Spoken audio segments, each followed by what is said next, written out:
It was recently I learned that there's something called friction maxing. So it's a new trend, and it's about the people. They think like technology over time, it has just become easier and easier to do things. Like when you were young and had a computer, then you needed to know programming to be able to do anything on the computer. But now everything is so easy, and like everything is integrated into one smartphone, and you only have to carry one device with wireless headphones, and you have everything in that package, and the size of it is getting bigger and bigger, so you can consume more things more easily. So the friction maxing movement, it's about like going back to more how it was in the past to make it a little bit more difficult to use your technology. So I believe that maybe there is a point that it should be a little bit difficult. Everything shouldn't just get easier over time. For instance, here, if you use Google friction maxing, you will find the different articles who talk about it.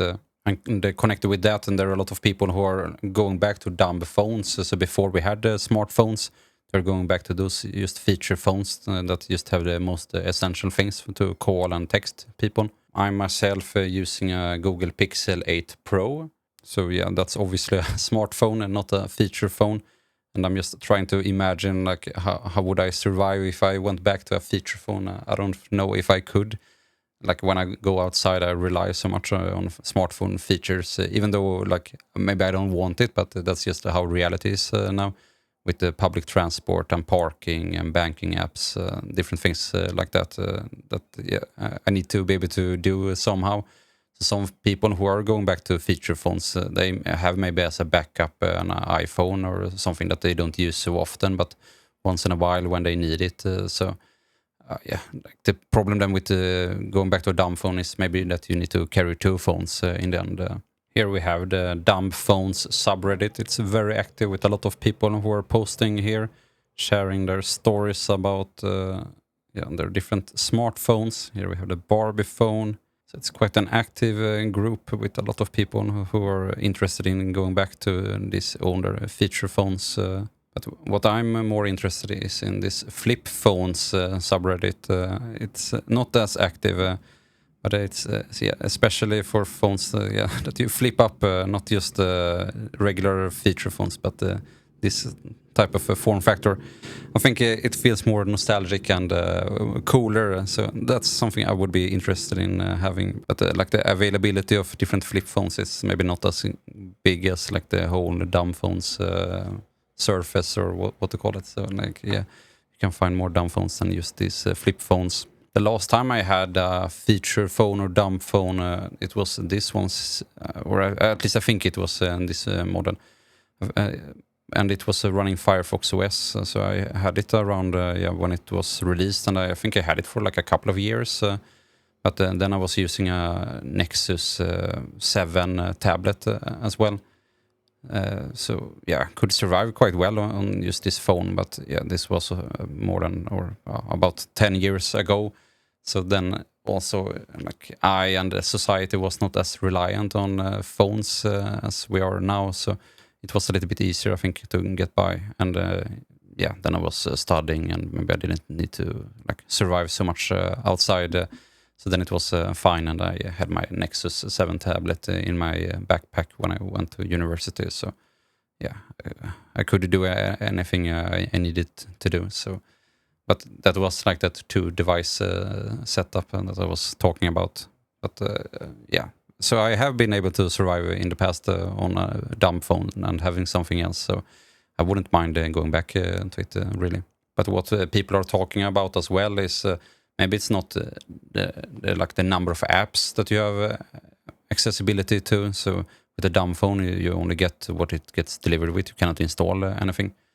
But maybe it's more about the screen size. So phones have become so big now. So it's like, and that size, it's just for consuming. So it's not so, it like promotes what you don't want to use your phone for. So you would rather like want to sit at maybe your computer and like produce something, and the phone is more a consumption device. So with a smaller screen for the phone, then maybe it's not as enticing to do a lot of like YouTube and Instagram and TikTok.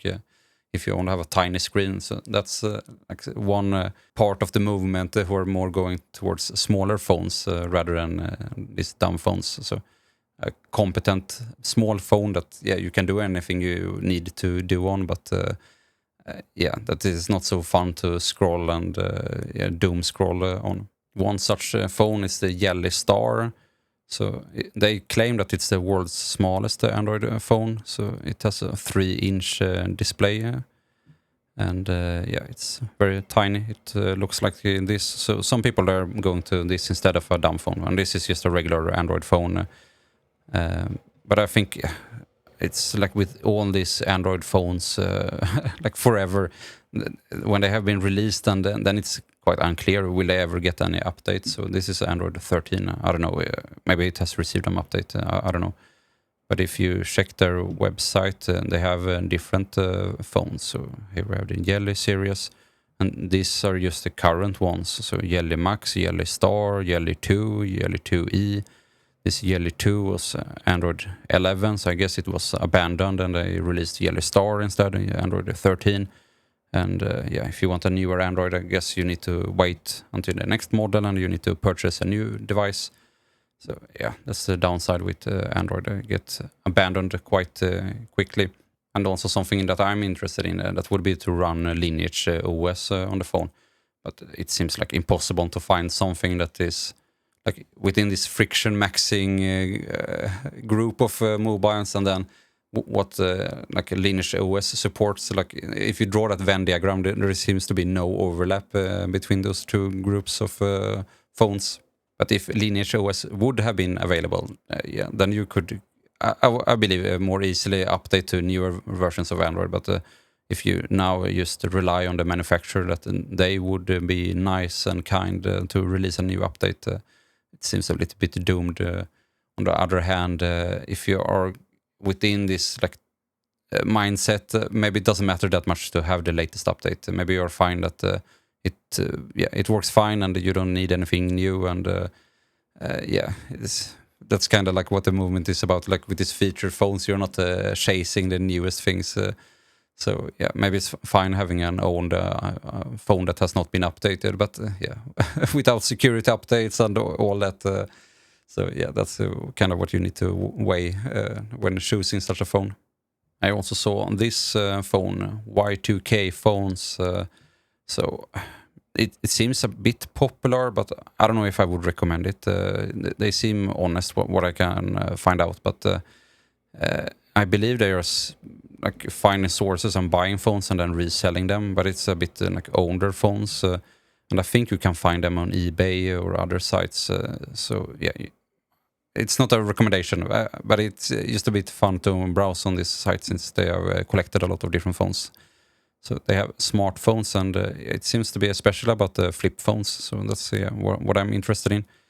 And here, I think this is a Korean phone, and it's running Android 14. Here's something else. So if you just open this, you can see on the keyboard you have some Asian letters. Maybe a little bit difficult to see. It says here Korean. So it seems like with I don't know if it's Japanese or Korean or both.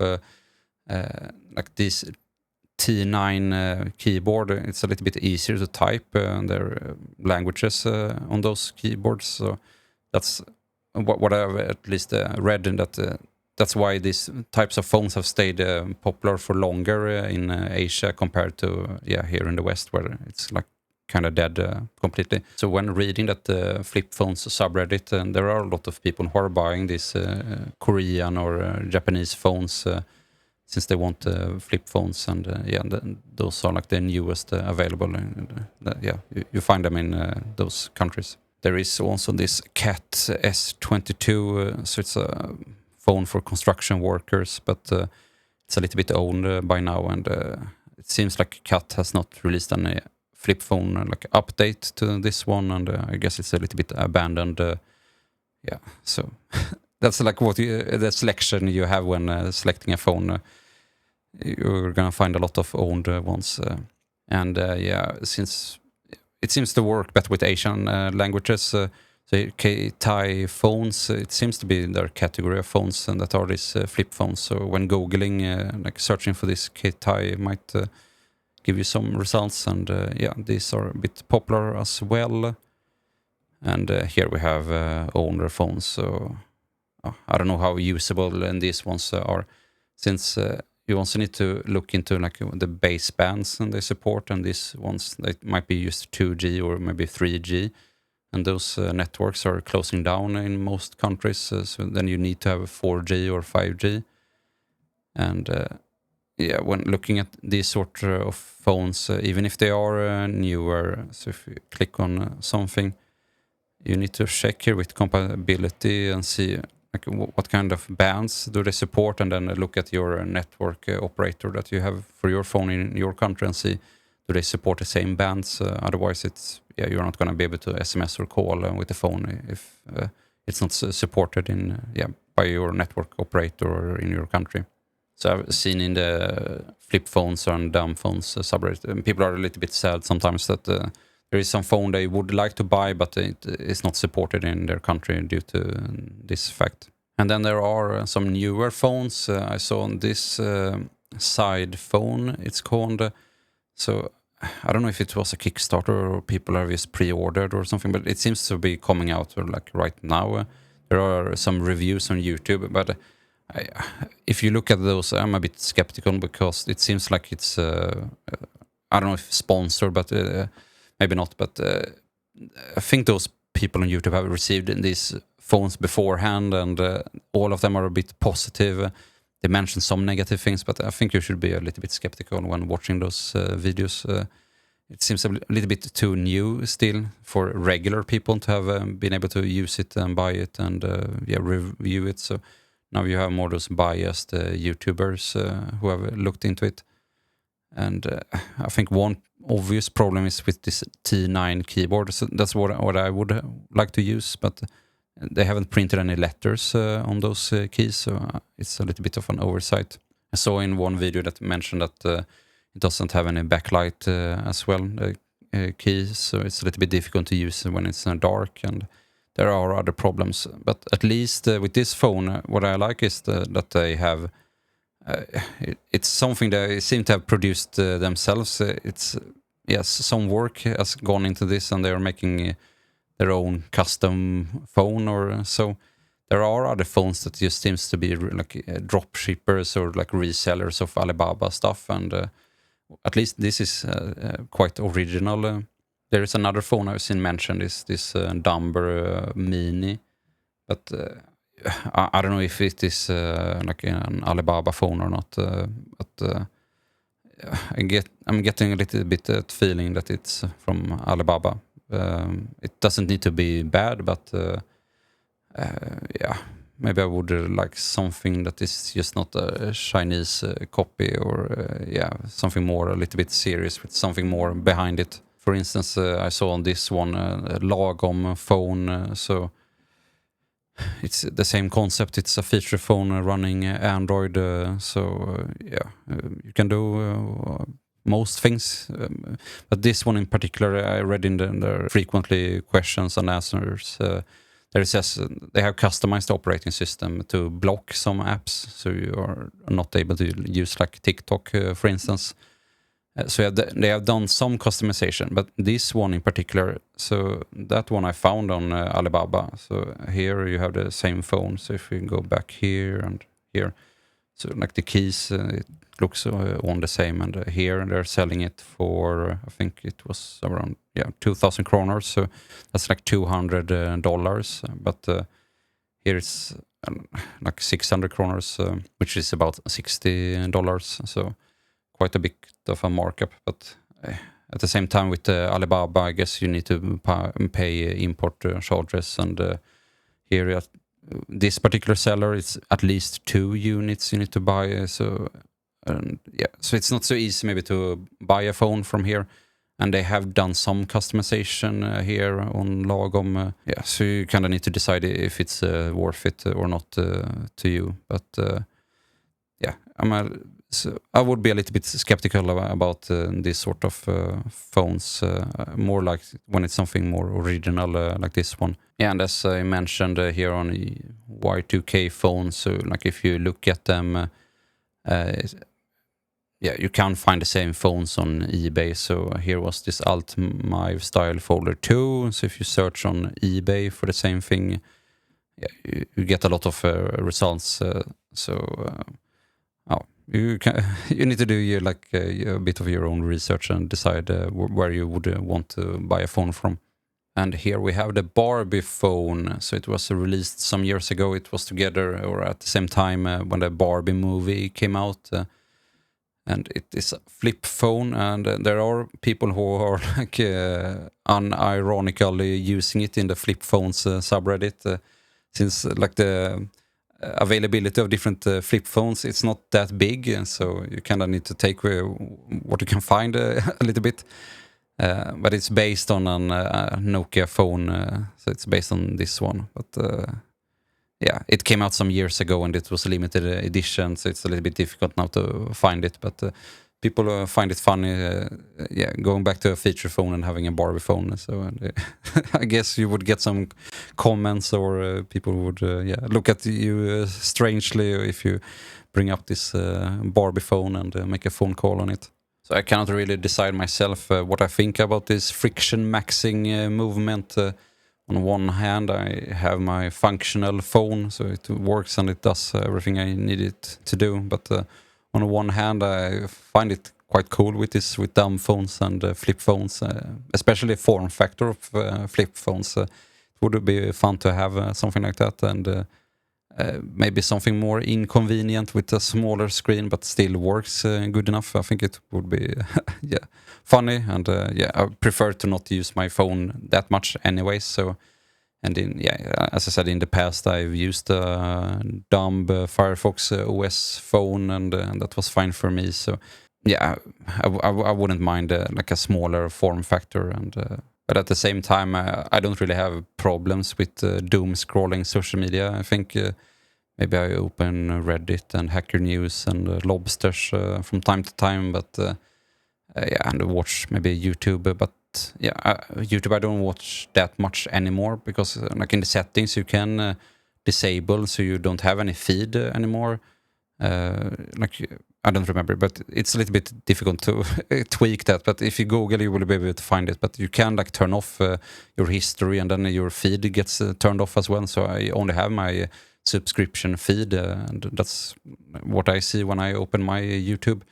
So I don't watch that much besides just my regular feed of people I follow, and even those I don't see that much interesting. So there is not that much that I watch that like are catching my attention. So I think I'm already quite good at limiting my usage of phones. So it's more for doing regular stuff and browsing and listening to podcasts or so that I use my phone for.